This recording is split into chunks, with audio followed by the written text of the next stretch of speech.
Parlons de la fonction grille de cubes. Nous utilisons la grille de cubes, par exemple, pour le pré-réglage du support en gel afin de faciliter le retrait des cavités internes. Pour cette raison, nous utilisons un modèle de tissu dur.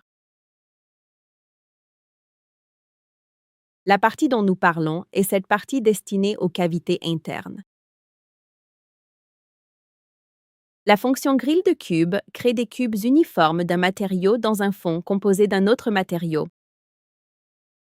Nous pouvons contrôler le matériau du cube ainsi qu'un autre matériau pour l'arrière-plan.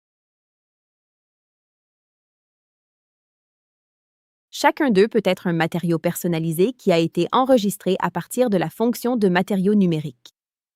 Nous pouvons modifier l'espacement entre les cubes, les éloigner les uns des autres ou les rapprocher. Parfois, lorsqu'ils disparaissent, il faut les chercher dans différentes coupes. Cela signifie que nous sommes dans une coupe composée uniquement de l'arrière-plan. Et nous pouvons contrôler la taille des cubes, les agrandir ou les réduire.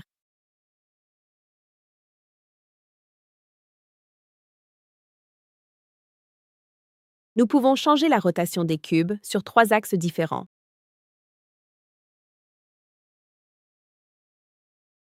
Lorsque nous voyons ce genre d'aspect étrange pour les cubes, cela signifie que la rotation n'est pas uniforme pour la tranche spécifique, mais que les cubes se poursuivent dans une autre tranche.